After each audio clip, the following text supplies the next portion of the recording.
You keep saying 2026 is your year, but what did you do in 2025 to earn it? I'm not here to hype you up. I'm here to wake you up. 2026 doesn't care about your excuses. It doesn't care about your rough childhood, your broke bank account, your fake friends, your lost motivation. The only thing 2026 will respond to is discipline. So I need you to ask yourself right now, are you ready to suffer for the version of you that doesn't exist yet? Everybody wants a new year. Nobody wants a new standard. You want transformation without discomfort. You want results without repetition. But let me tell you something. The man or woman you need to become in 2026 is built in the dark, when nobody is clapping, when nobody is watching. When your alarm clock goes off and your body says no, but your mind says move, that's where your year is decided. Not on January 1st, not on social media, in the mirror. If you're ready to stop talking and start becoming, then stay locked in. Like this video if you're done making excuses. Subscribe if you're ready to build a different life. And comment right now where you're watching from. I want to see how far this mindset is reaching across the world. Most people spend their lives pointing fingers. They blame their parents, their teachers, their boss, their country, their past, their genetics. They build a list of reasons why they can't win, and they rehearse that list every single day until it becomes their identity. Extreme ownership is the decision to burn that list. It's the moment you look at your life, the good, the bad, the embarrassing, the broken, and you say, this is on me. Not because everything that happened to you is your fault, but because everything that happens next is your responsibility. That's power. That's freedom. When you take ownership, you stop waiting. You stop waiting for motivation. You stop waiting for support. You stop waiting for someone to discover you, rescue you, believe in you. You become your own rescue mission, and that shift is violent. It's uncomfortable because ownership means you can't hide anymore. If you're out of shape, it's because you didn't train. If you're broke, it's because you didn't learn, didn't risk, didn't execute enough. If you're stuck, it's because you accepted comfort over growth. Ownership removes the fantasy. It replaces it with facts, and facts hurt. But facts also build warriors. Extreme ownership is waking up before the sun and saying, nobody owes me energy today. I create it. It's walking into a job you hate, and instead of complaining, you use it as fuel, as training ground, as leverage for what you're building after hours. It's looking at your weaknesses and writing them down without softening the language. Not, I struggle with consistency. No, I quit when it gets hard. That level of honesty changes you because now you know the real enemy. Ownership means auditing your habits like a savage. How much time are you wasting scrolling? How many conversations are keeping you average? How many times did you promise yourself you would start tomorrow? Ownership means tomorrow is dead. There's only today. There's only this rep, this page, this mile, this hour. You stop negotiating with your lower self. You give it orders. When you take ownership, your standards rise. You don't tolerate laziness from yourself. You don't romanticize your struggle. You study it. You dissect it. You ask, why do I fold under pressure? Why do I need validation? Why do I stop when nobody praises me? And instead of running from those questions, you sit in them. You let them expose you. Because exposure creates clarity, and clarity creates strategy. Ownership also means accepting that you are behind because you chose comfort. That's a hard pill.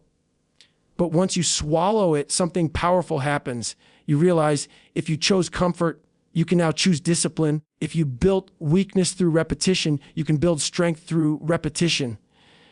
The same brain that created excuses can create execution. The same body that adapted to sitting can adapt to grinding. In 2026, the people who win won't be the most talented. They'll be the most accountable. They'll be the ones who don't need reminders. The ones who track their progress without emotion. The ones who miss a workout and feel the standard drop so they fix it immediately. No drama, no social media post, just correction. Extreme ownership is quiet. It doesn't announce itself. It doesn't look flashy. It looks like consistency. It looks like someone who doesn't argue about their limitations anymore. It looks like someone who studies their finances instead of ignoring them. someone who reads instead of binge watching, someone who trains their body even when they're tired because they know tired is temporary but regret lasts. When you fully own your life, you stop being surprised by your results. You understand them. You see the direct connection between your daily actions and your current reality, and that awareness is brutal because now every wasted hour is visible. Every skipped rep is recorded in your conscience. But that visibility sharpens you. It makes you intentional. Ownership means building structure. You plan your days. You track your habits. You measure your effort, not because it's trendy, but because you refuse to drift. Drifting is how average happens. Drifting is how years disappear. Ownership is steering the ship even in the storm. There will be days when you feel overwhelmed, days when your past feels heavy, days when progress feels invisible. Ownership doesn't deny those feelings. It simply refuses to let them dictate action. You can feel doubt and still execute. You can feel fear and still move. Ownership is emotional maturity. It's saying, my feelings are real, but they are not in charge. And when you operate from that level, something changes inside you. You start trusting yourself because every time you say you will do something and you actually do it, your self-respect increases. Confidence stops being something you chase. It becomes something you earn, brick by brick, rep by rep, decision by decision. In 2026, your year will not change because the calendar changed. It will change because your standards did. And standards rise the moment you stop blaming and start building. The moment you say, this body is mine to train, this mind is mine to sharpen, this life is mine to design, no excuses, no waiting, no permission. That is extreme ownership. And once you take it, there is no going back. Motivation is a spark. Discipline is the engine. Most people live their entire lives chasing sparks. They scroll for inspiration. They wait for the perfect song, the perfect mood, the perfect Monday. They say, I just don't feel it today. And that right there is why they stay average. Because feelings are unstable. They rise and fall like waves. If your life is built on waves, you will always be drifting. Discipline is different. Discipline is quiet. It doesn't scream. It doesn't hype you up. It simply shows up when your alarm goes off at 4:30 a.m. and your body feels heavy. Discipline doesn't argue. It moves. When the weather is bad, when the gym is far, when your friends are out partying, discipline doesn't need a speech. It follows the standard you set. That's it. You build discipline before motivation by deciding who you are before the feeling arrives.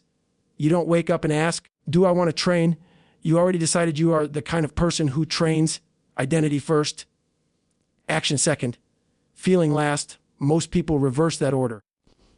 They wait to feel ready before acting, and because they rarely feel ready, they rarely act. Discipline is built in small promises kept. It's not heroic in the beginning. It's basic. Make your bed, drink the water, do the push-ups, read the 10 pages, track your spending, go to sleep on time. Simple actions repeated daily without negotiation. That's how you rewire your mind. Because every time you complete a task you said you would do, your brain registers you as reliable. You start becoming someone you trust. There will be days when motivation hits hard. You'll feel unstoppable. You want to run 10 miles, start a business, change your whole life in one night. That energy feels powerful, but it's dangerous if it's not controlled. Because when that high fades, most people crash. They overcommit when inspired and disappear when tired. Discipline avoids the extremes. It chooses consistency over intensity. Building discipline means lowering the emotional volume of your decisions. You don't dramatize the work. You don't complain about it. You don't romanticize it either. You treat it like brushing your teeth. Non-negotiable. You don't need to be excited to brush your teeth. You just do it. That's how your training should feel. That's how your studying should feel. That's how your craft should feel. You start small, but you start strict. If you say you'll wake up at 6 a.m., you wake up at 6 a.m., not 60:15, not 60:30, the exact time, because discipline is in the details. When you let small things slide, you train your mind to believe your word is flexible. And if your word to yourself is flexible, your results will be too. There will be resistance. Your mind will bargain. Just skip today. You deserve a break. Start fresh next week. That voice is not evil. It's human. It wants comfort. It wants safety. But growth requires discomfort. So you listen to the voice without obeying it. You acknowledge the thought and move anyway. That is power. Not eliminating doubt, but acting in spite of it. Discipline is built strongest when nobody is watching, when there's no post about it, no applause, no accountability partner checking in. Just you and the decision. Those are the moments that define you. Because when external pressure disappears, your internal structure is all that remains. You also build discipline by designing your environment. If you want to train in the morning, lay your clothes out the night before. If you want to read, put the book on your desk. If you want to eat clean, remove the junk. Don't rely on willpower alone.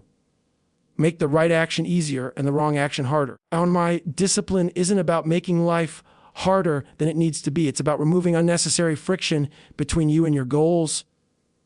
And understand this, discipline does not mean perfection. You will miss a day. You will fall short sometimes. The difference is in the response. Undisciplined people miss once and quit. Disciplined people miss once and correct immediately. No shame spiral, no week-long breakdown, just adjustment, just back to the standard. The calm power of discipline is that it compounds. One workout doesn't change your body. One study session doesn't change your intelligence. One day of saving doesn't change your finances. But stacked together, they create momentum, and momentum creates belief. Not loud belief, quiet belief. The kind that says, I've done this before, I can do it again. In 2026, if you want real change, stop chasing motivation videos. Stop waiting to feel inspired. Build a schedule and follow it. Decide your non-negotiables and protect them. Choose the time you will work on yourself and treat it like a meeting with your future. You wouldn't casually cancel on someone important, so stop canceling on the person you're becoming. Discipline also teaches you emotional control. When you train tired, you learn that tired doesn't mean stop. When you work stressed, you learn that stress doesn't mean collapse. You expand your capacity. What once felt hard becomes normal. What once felt impossible becomes routine. That's growth. You don't need to scream. You don't need to prove anything to anyone. The loudest thing about you in 2026 should be your consistency. People should look up one day and realize you're different. Stronger, sharper, more focused. And they won't see the thousands of quiet decisions that built that version of you. But you will know. Discipline is self-respect in action. It's saying, my goals matter enough for me to act even when I don't feel like it. It's honoring the vision you have for your life with daily behavior. And when you live like that long enough, something shifts. You stop needing motivation because the habit carries you. The structure carries you. The standard carries you. Comfort is a silent trap. It feels safe. It feels warned. You work hard for a little while. You make some progress, and then you settle. You tell yourself this is enough. You avoid the cold mornings. You avoid the hard conversations. You avoid the risks that might expose you. And slowly, without even realizing it, you start shrinking to fit inside a smaller version of your potential. Getting comfortable being uncomfortable is the decision to stop shrinking. My growth has a temperature, and that temperature is not comfortable. It's the burn in your lungs during the last stretch of a run. It's the silence when you sit alone studying while everyone else is distracted. It's the tension of starting something new when you have no guarantee it will work. Most people interpret that feeling as a warning sign. They think discomfort means danger. But discomfort in the right direction is a signal that you are expanding. When you decide to get comfortable being uncomfortable, you stop running from that signal. You lean into it. You understand that the body and mind adapt to what they are repeatedly exposed to. If you expose yourself only to ease, you become fragile. If you expose yourself to controlled hardship, you become resilient. The same way muscles grow under resistance, character grows under pressure. It starts small. Take the cold shower. Finish the last rep. Speak up when your voice shakes. Wake up when it's dark. These are controlled environments where you teach yourself that discomfort will not kill you. Your mind screams at first. It looks for escape. But when you stay, When you breathe through it instead of backing away, you rewire your response. You begin to associate discomfort not with fear, but with progress. Being uncomfortable also means being seen trying. That's hard for many people. They would rather never start than look inexperienced. They protect their ego by staying in familiar territory. But the ego is expensive. It costs you growth. When you allow yourself to be a beginner again and again, you expand your skill set, your confidence, your range. You understand that awkwardness is temporary, but stagnation can last a lifetime. There is also emotional discomfort. The discomfort of facing your past, of admitting you were wrong, of apologizing, of cutting off relationships that drain you, of setting boundaries when people expect access. That type of discomfort builds internal strength. It teaches you that peace sometimes requires courage. It teaches you that not everyone will understand your evolution, and that's okay. When you train yourself to tolerate discomfort, stress stops feeling like an enemy. It becomes a teacher, a tough one, but honest. Every challenge reveals something. It reveals where you lack preparation, where you lack patience, where you lack belief.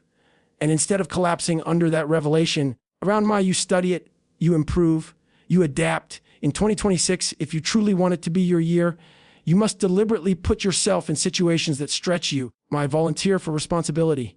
Take on projects that scare you. Increase the weight. Increase the difficulty. Increase the standard.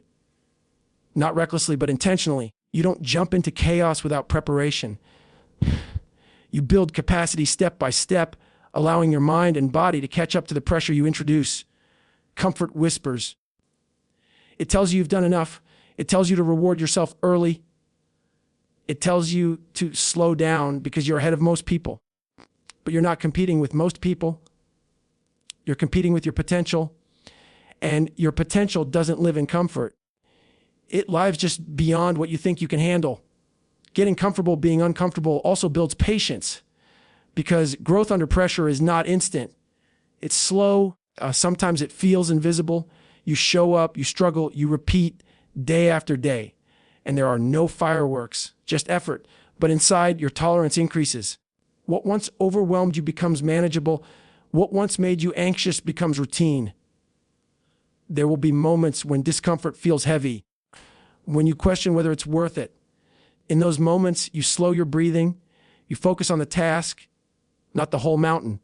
Just the next step, the next repetition, the next sentence. You narrow your world to what you can control right now, and you move. That ability to stay present in discomfort is a skill. And like all skills, it improves with practice. The world is unpredictable. Loss happens. Failure happens. Criticism happens. If you've trained only in comfort, those moments will break you. But if you've trained in voluntary hardship, you will bend without snapping. Because you've met resistance before. You've felt doubt before. You've operated under fatigue before. You understand that pain can exist without panic, and there's a quiet confidence that comes from this lifestyle. Not arrogance, not loud bravado, just calm assurance. You know you can handle hard things because you choose hard things regularly. You don't need constant reassurance. You don't need perfect conditions. You adapt. In practical terms, this means choosing growth over ease daily. It means having difficult conversations instead of avoiding them.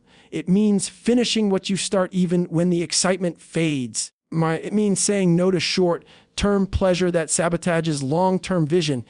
It means sitting with boredom instead of escaping it instantly. Boredom is a form of discomfort too, and mastering it builds focus. Your nervous system becomes stronger.